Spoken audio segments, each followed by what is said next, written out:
Hi, welcome back to the Wealth and Women podcast. In this episode, we're going to be talking about why we think that having more women in the financial planning role is going to be beneficial to the company and what employers and existing women out there can do to encourage more women in.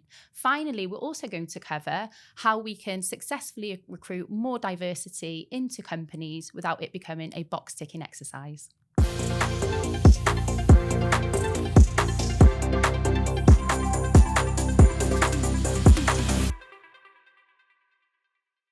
We are going to be talking about how we encourage women into the financial planning industry.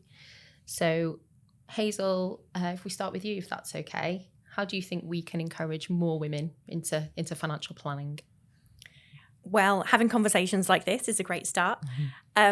For women, I think we can support other women by actively seeking out opportunities to encourage them to think about the role. I meet women in my line of work, and as soon as I meet anyone who's at an earlier age of their career, earlier stage of their career, I should say, and in a role that could lead to this, my question will always be, whether it's a man or a woman, but intentionally with women, what's your career plan? Would you ever fancy being a financial advisor? Let me tell you all about it. Because I love the job, so I enjoy telling people about it. But I also think women aren't always necessarily expected to progress into the client-facing or fee-owning roles. So just letting people know that we expect great things of them, I think, is a really good start.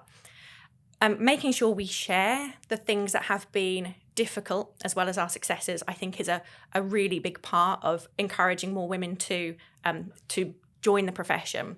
I recently had a conversation with a couple of ladies who are looking to become financial advisors and said, this is what's been good, this is what's been hard, these are some of the challenges you might face, but this is where I am now. So if I can do it, why can't you?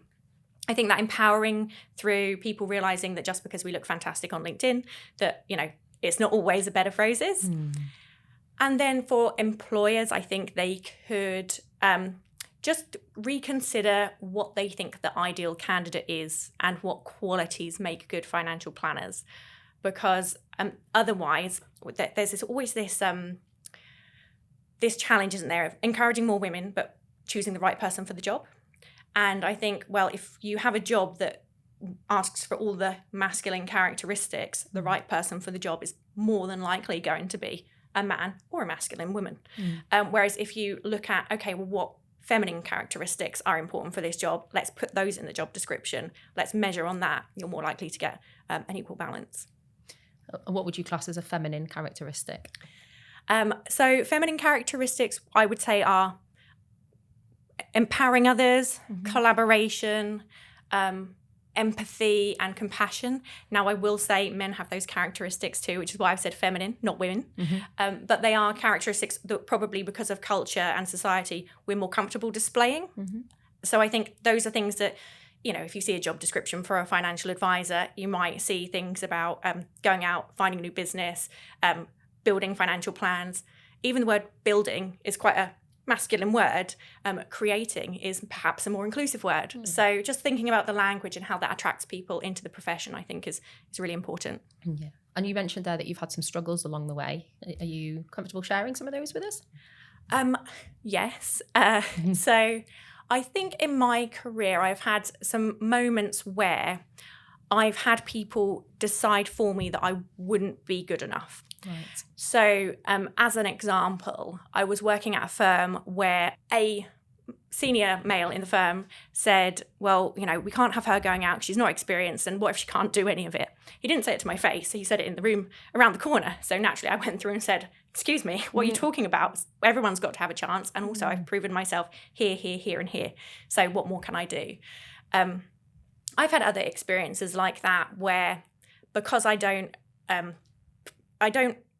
conform to the norm in the way I do things. I'm quite an emotion-led person when I talk to people.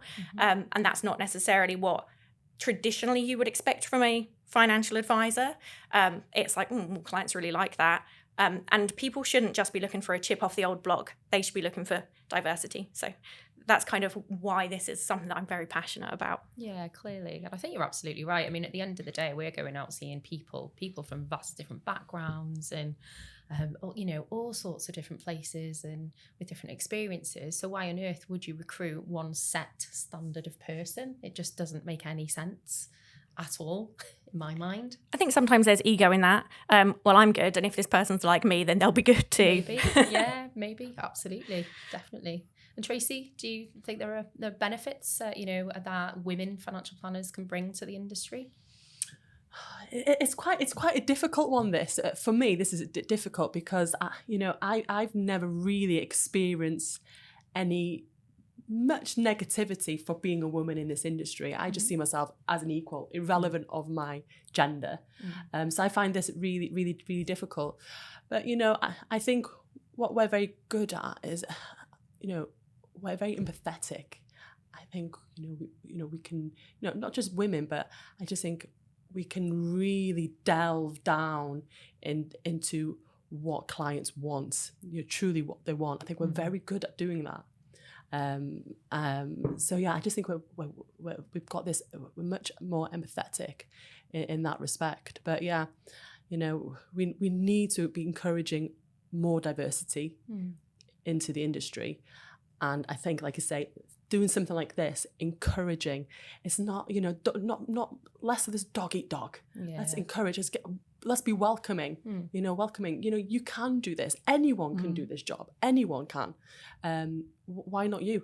Why not you? If you have that belief, have that support system, you can achieve. You can get to that top. Yeah. Irrelevant of your background, where you're from.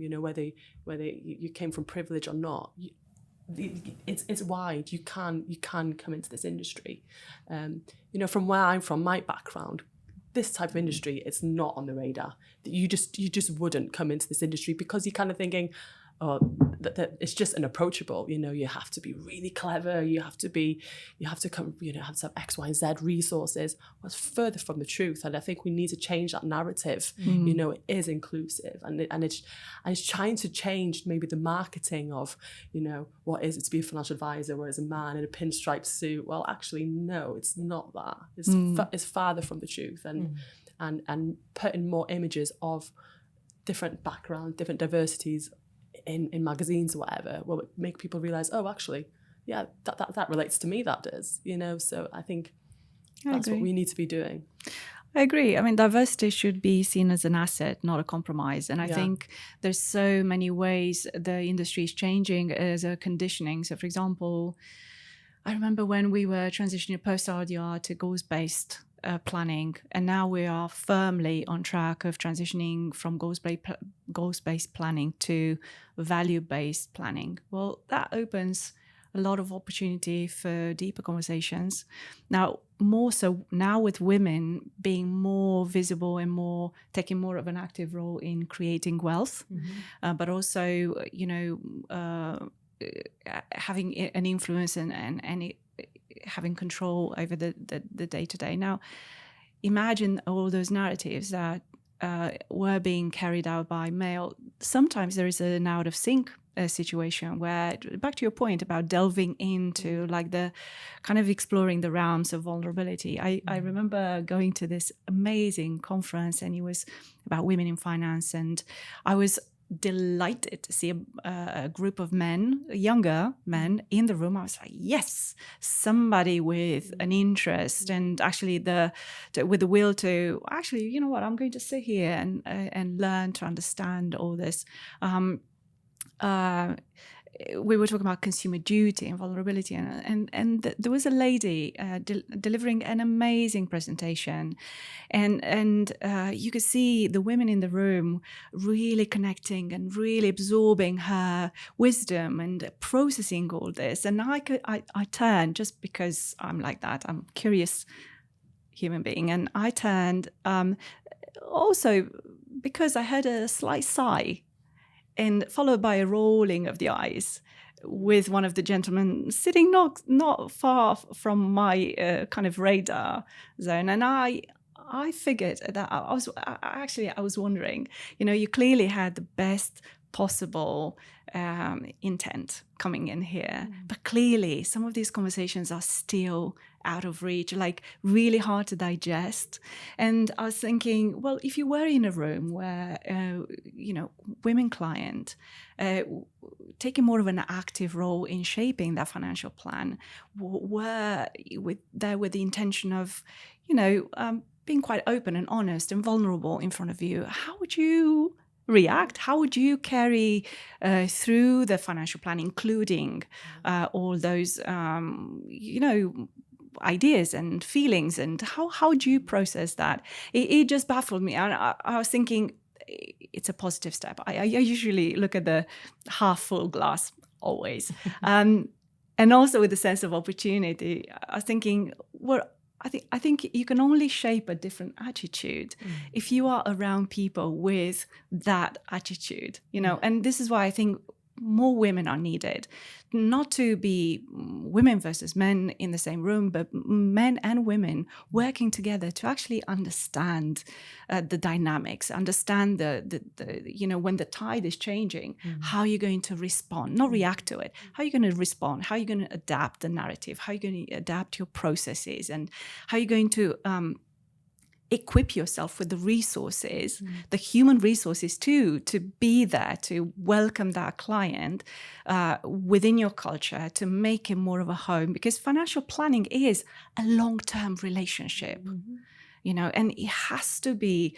based on trust and values and all these principles that are important, as important for your firm and as a professional as they are for your client. So I would absolutely see women as adding the all the bits that we are still talking about in the context of consumer duty, but we still see boundaries in implementing all these things because of that awkwardness still.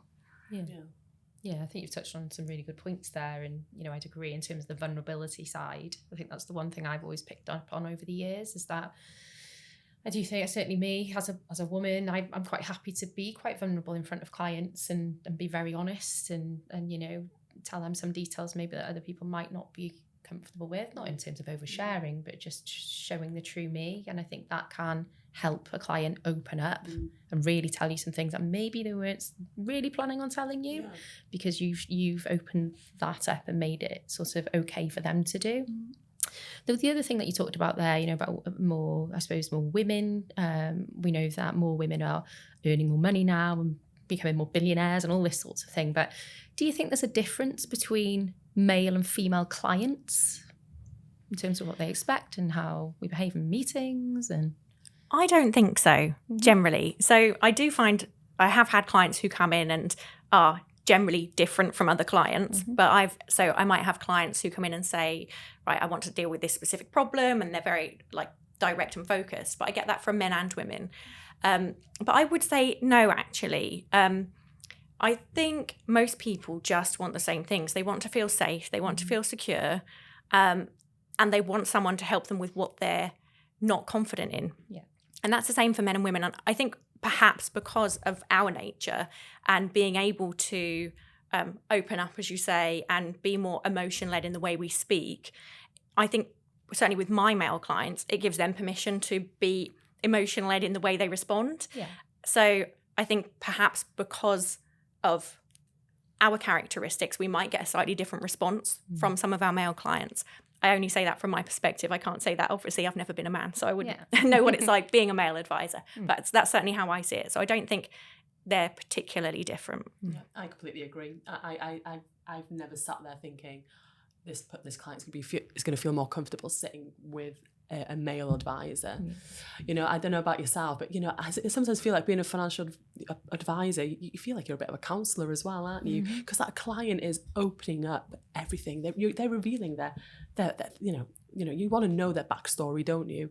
And I don't know about you, or it could be just me, like, but I've had clients cry in the meeting.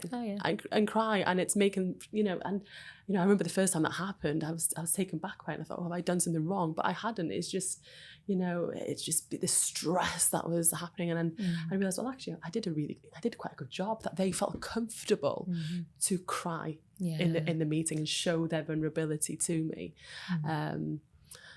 So yeah. I also think that we're in quite a unique position as ladies in this room advising, because we are professional women earning good money. And so when we meet the more stereotypical client, which might be that the man is the earner and the woman is the carer, we have the unique experience to be able to relate to both of those aspects. And I've worked with lots of couples where you can see that there are things they're not talking to each other about their money. And because you can relate to both of you, you can facilitate amazing conversations that they've probably never even had together to actually get past some of the roadblocks to them making really good financial decisions together. And it's great to know that, the lady in the situation knows I have her back, and the man in the situation knows I understand, exactly his position too. And I think that's quite a nice thing to be able to do. A financial therapist is what I said to someone the other day. That's what it feels like sometimes. I'd agree. I mean, a lot of conversations I had ended up with, gosh, I feel like I've been through a therapy session, which I take as a compliment. It's never intended, but we can go the extra mile beyond the numbers to in them really being really connected with the best ideas and show up in the best possible way to articulate those things. I think it's a language thing, because we don't practice these type of conversations at home, and they're never constructive, are they? Like, to the point where it's more like a reactive thing. We talk about issues all the time, and so that puts people into a defensive mode. Whereas when you step in and you start planning, it's more of an opportunity focus. It doesn't mean that it's more like, you help them be more risk aware, but opportunity focused. And that puts a lot of balance in those conversations. I really think, though, that there are nuances in how women versus men approach financial planning, because I think, yes, security is important, but how you value it, I think women value security a little bit more. They value stability a little bit more. If you look at the gender pay gap, gender pension gap, all this stop career breaks for, caring for kids or elderly parents or, partner. So things like that weigh a lot in a woman's mind. And even when we talk about retirement planning and all sorts of things that are way into the distance, it doesn't mean that they don't pay attention to it. It doesn't mean that they don't value it. But because they have their hands in the budget and they pay for the everyday stuff, they're more likely to have more of a cautious approach. And just understanding these nuances, I think it's quite important when you shape that plan. And also, I think women value flexibility more than men. Men tend to kind of we have a plan, we go for it. Whereas women tend to prioritize and think about the impact of their decisions over the members of the team, members of the family. What next? They always start the conversations with what if? Whereas men is like, tell me what to do and I'll do it, and it's like, let's go. So having that ability to navigate those nuances with women and actually be mindful of their changing aspirations, because one day they're a mom and then they go back to work and they're a mom and a professional, and then they're a mom and a professional and a carer and a wife, and all these things that play really put a lot of pressure on someone's ability to make decisions.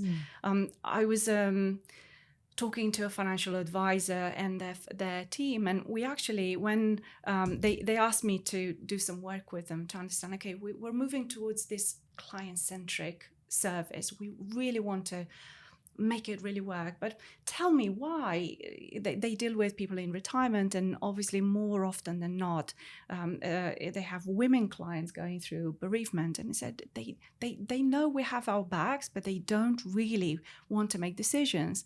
And we went together through that, the curve of the grief curve. Yeah. And we talked about various emotions and how they play in decision making. And then all of a sudden they were like, wow.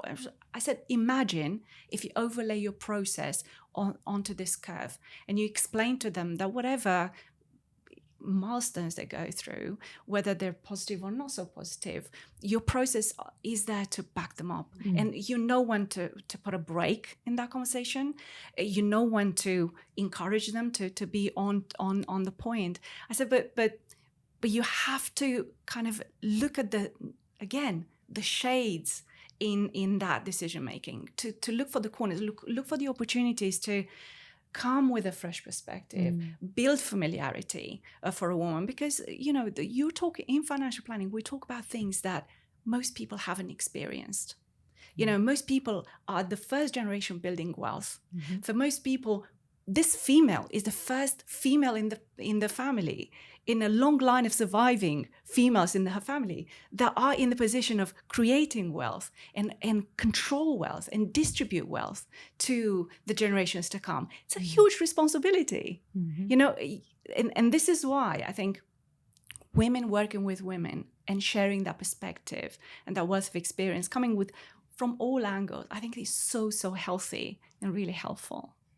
Yeah, I'd agree as well, actually, with everything that you've said. I don't think there is a difference particularly between men and women clients. I think it's more about personality, usually personality type, whether they're confident or not confident, or it's never really a gender thing for me when I go and see my clients.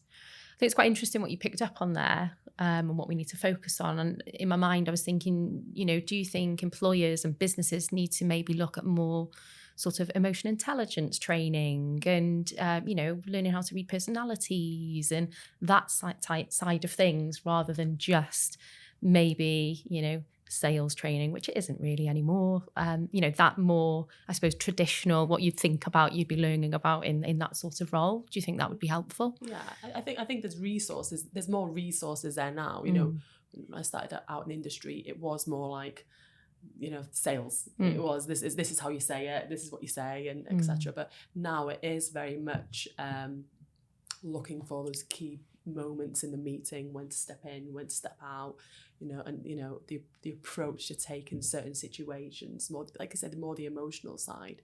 So yeah, I think we are going down that route anyway. I think financial advising has changed anyway, away from the sales, definitely, to holistic planning, and that goes hand in hand with emotional, dealing with emotions, doesn't it? So yeah. But you said the word is holistic. It's holistic, yeah. It really is, because when traditionally financial planning was to, know thy numbers. Yeah. Whereas now financial planning is moving towards know thyself. Yeah. And it's not a revolution, it's an evolution. Yes. And we talk about humanizing those conversations. Well, that is part of what we're trying to get done. And in a similar fashion that we are seeing more, and I'm so delighted by it, I see more financial planners, including paraplanners, in those conversations, like bring them on board. You listen through your own filters, I listen through my own filters. Well, this is the magical opportunity for women and men to work together and kind of go, am I hearing this right? And see the magic happen before your eyes.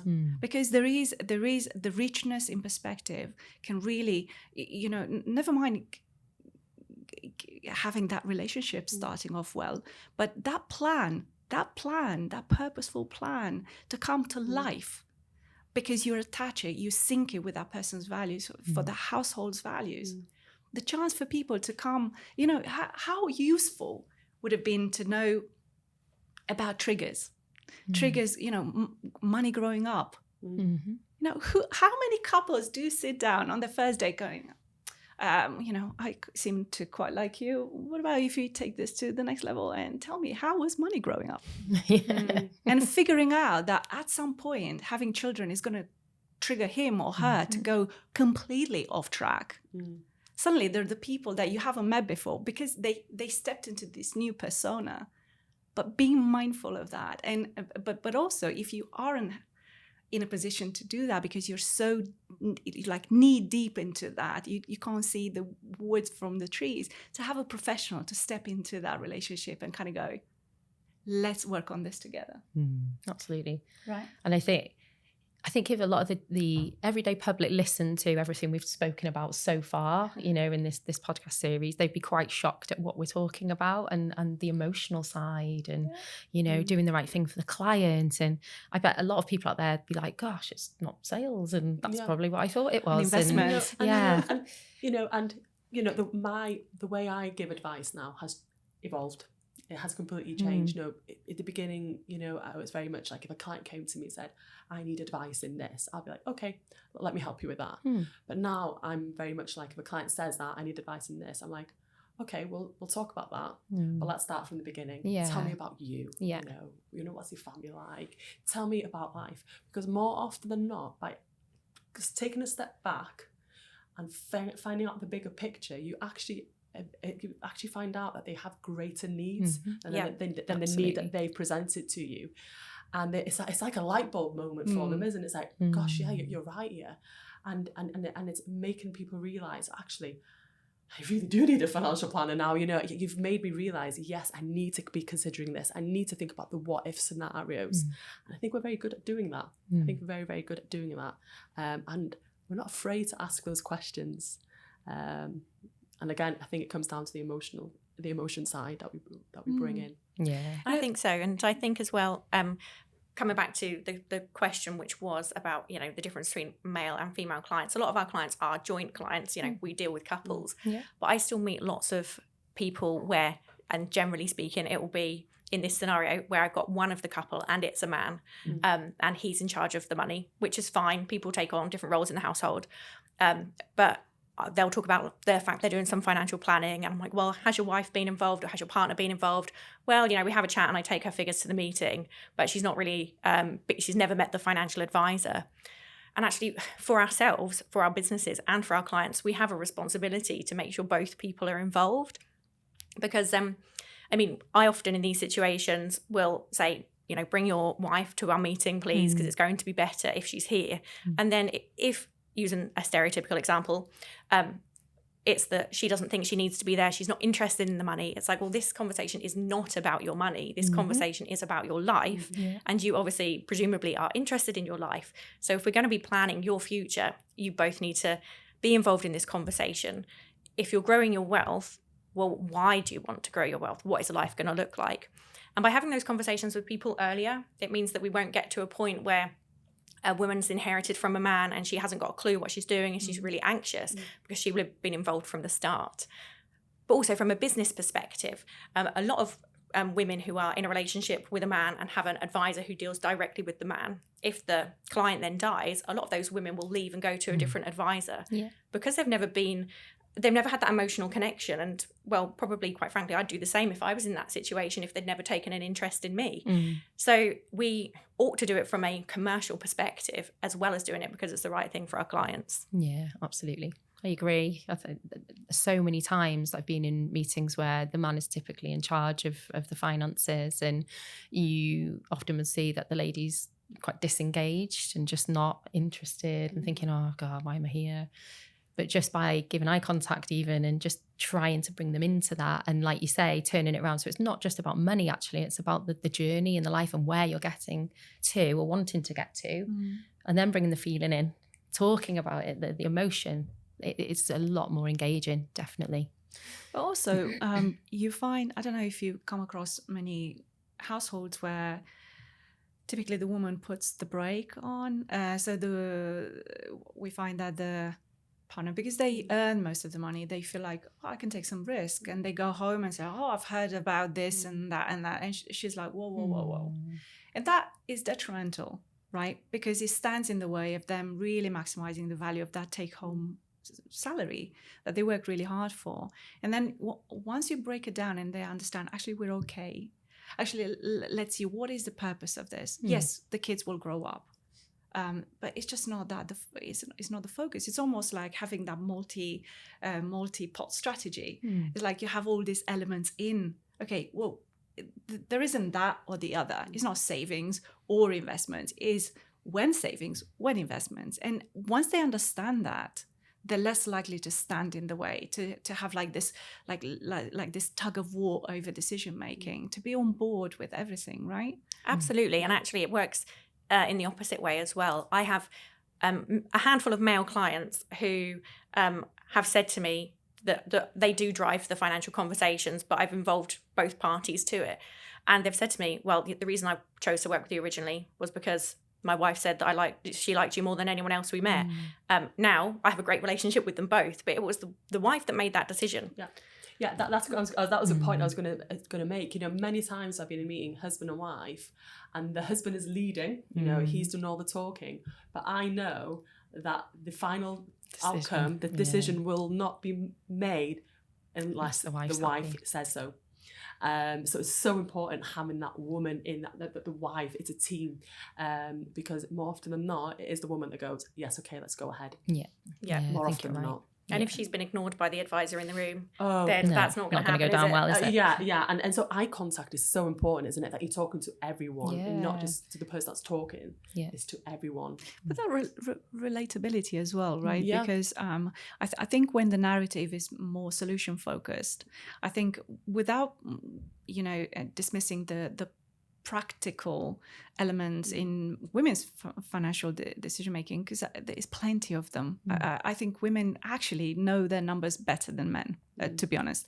But I think when the narrative is only solution focused, they disengage because it doesn't really play into what's important to them more often than not. And it's about trade-offs, because a lot of the financial planning conversations are future oriented, future long-term, where when women are firmly immersed into the day-to-day, trying to survive and trying to make it, and you have a new set of, I'm talking from a place of, and maybe that's why a lot of my clients are women, like young families going through the motions of it, and they get it, when they've just grown out of the new uniform and you're kind of going, oh my goodness, the new school is approaching and new shoes and new this, and you're talking to me about investments and risk and retirement. Well, it's way out there. But when you talk to them about how money can actually be a force for good, and it's not just now, but also the soon and the later, and help them break down the journey into small achievable steps, they're more like, I didn't realize that. There is a mountain of, it's almost like you put the wall in front of them, that's today. But then when you give them the step ladder to look beyond the wall into the future, they go, oh, this is refreshing, actually. Now tell me more about this. And now we're having a conversation. So how do we get more women into the industry then? If we've got employers out there listening, what can they actively do to try and encourage more women in, and also women that are in the industry already? What do we need to be doing to encourage more? Well, I think we've touched on a bit of it already, the mentorship and all that.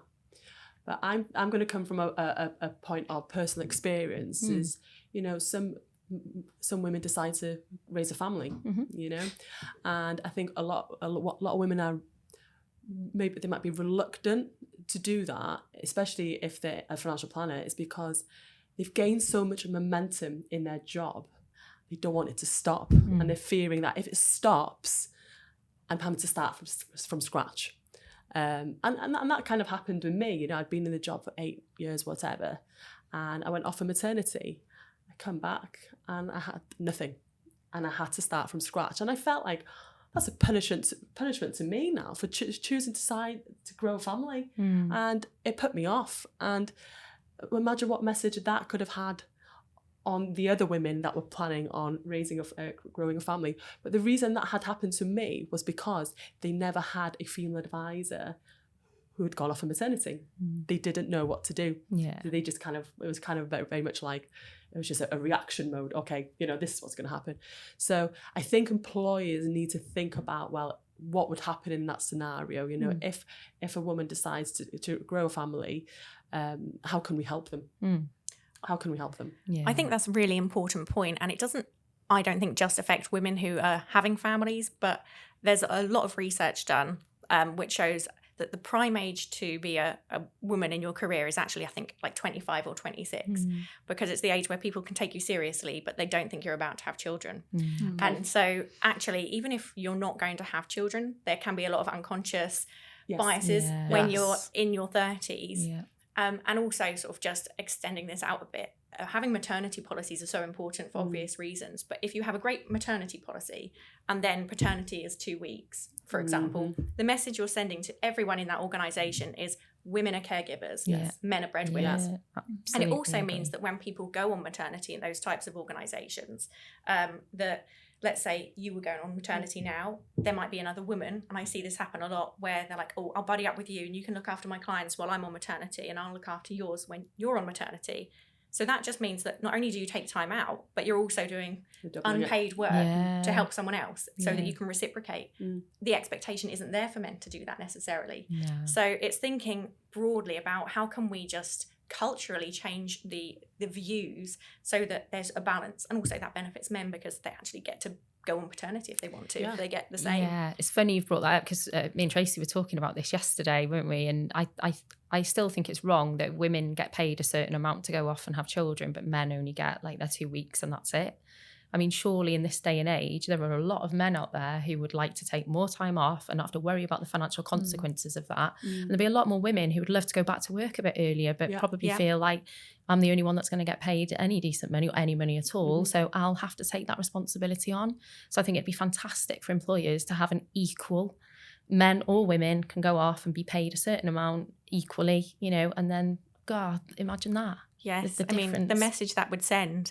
And also, you know, the message, if men are doing more caring for their children when they're young and they feel like they are caregivers, then when elderly parents become ill, maybe they'll just be in that vibe that, oh, it's my responsibility to look after my mum, not my wife's responsibility to look after my mum. That's it. And joint all of effort. that. Just a joint effort for everyone, benefiting everybody. That's it. Yeah, it goes back to the culture, the managing those biases. I think just understanding, being a little bit more intentional about going to recruit from a wider pool, you know, exposing yourself to some conversations that, you know, being open to.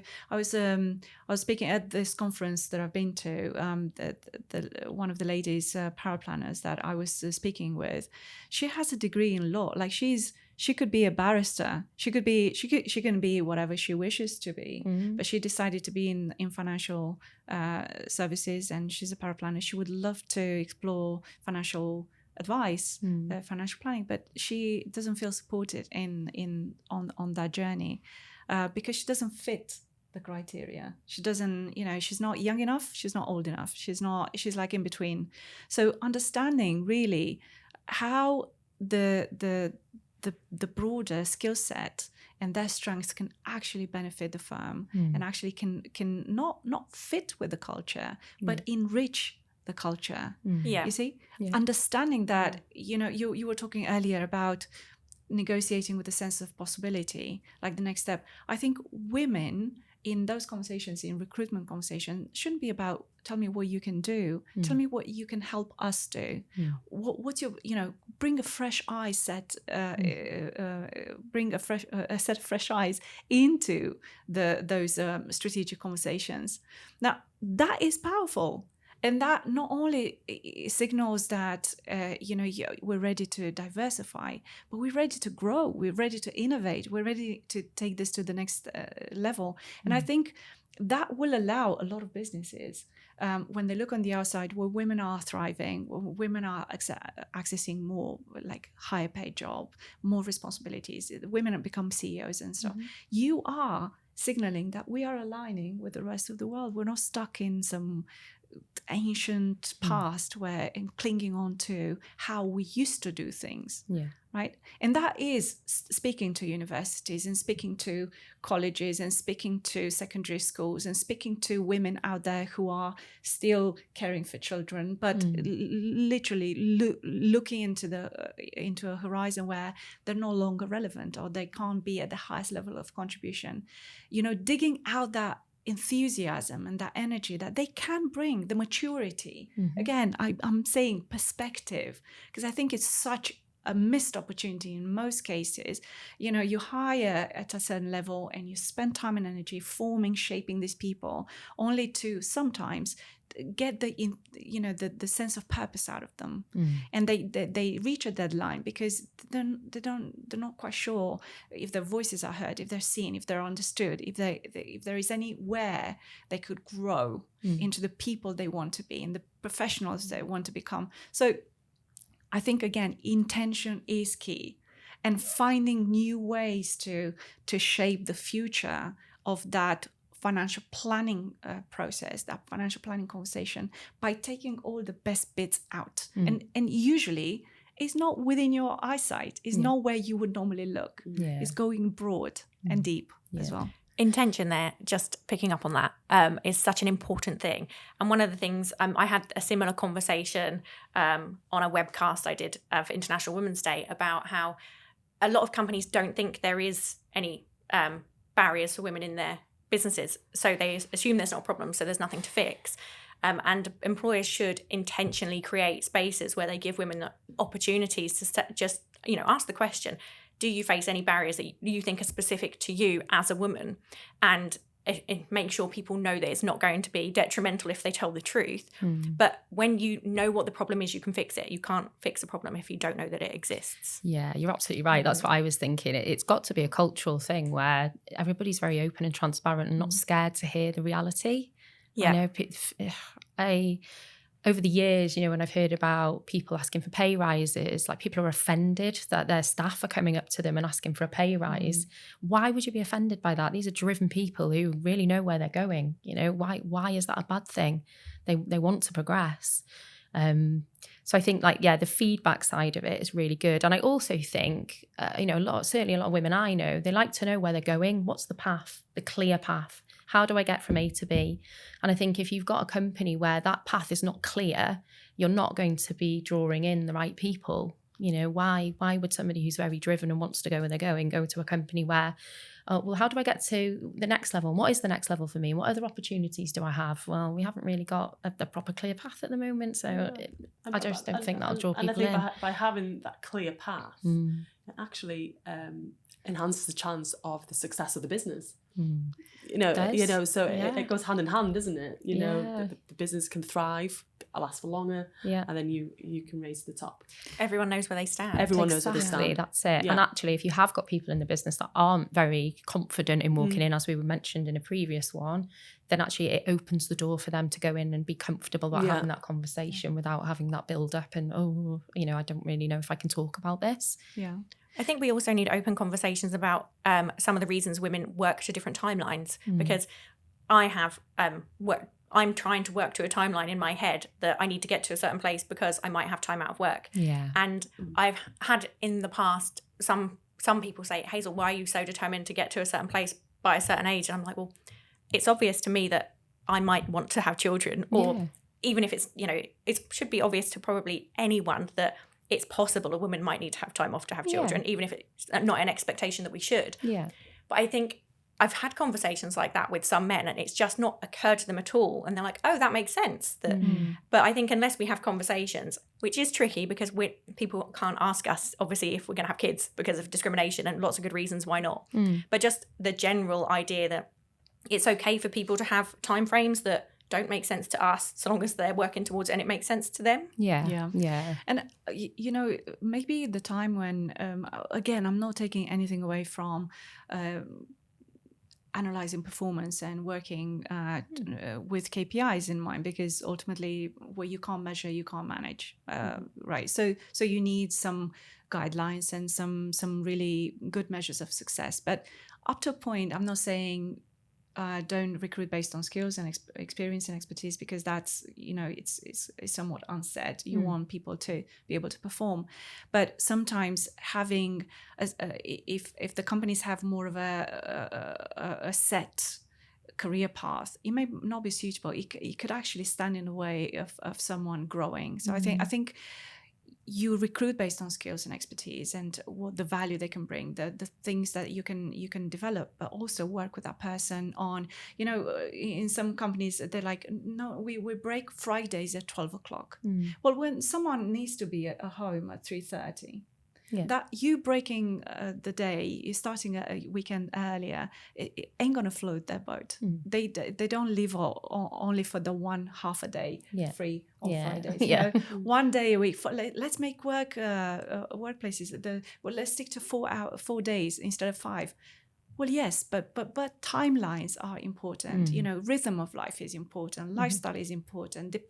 Having dependence, codependence is important. And also, you're absolutely right, Hazel. I was probably, I think it's a perspective that I gained. I was in the conversation with someone whose girlfriend is a stunt woman. Wow. Right?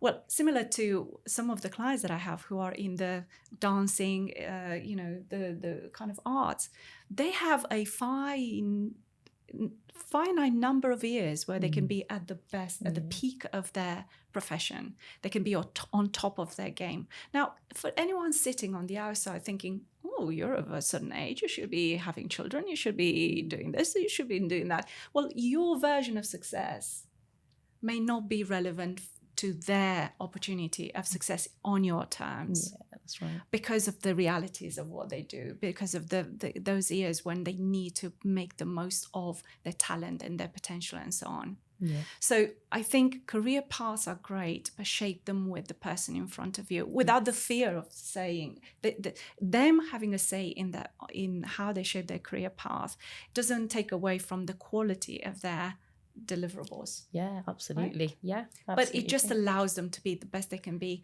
show up authentically, not put a brave face when they're crumbling inside, because that's always a recipe for disaster in my experience. Yeah, you're quite rightly there. So I was just saying about the flexibility side. I think that is a good thing as well. And on the measurables, I think that's just such an important thing. You said what gets measured gets managed, and also by extension, it's what gets rewarded. And there's it's widely researched again that women tend to pick up more of the office housekeeping tasks, the unpromotable work, or they will spend more time training new colleagues. And those things ought to be measured because those are helping someone else's productivity. And if we want really productive workplaces, it's people that are prepared to give their time and their skills to upskill everyone and bring everyone along in the success that really create great workplaces. But a lot of that stuff is overlooked because it's not the numbers on the bottom line. Yeah, absolutely. And then I suppose briefly, how do you recruit that diverse working workforce without it turning into a box ticking exercise, which I think is a really difficult thing, but what would you suggest? Well, I touched on this earlier with the language, so I think just to reinforce that point, I think that creating job profiles that recognise all of the qualities that are useful for the job, not just the traditional qualities that were once expected in the job, and also using the right language to get people to come to interview.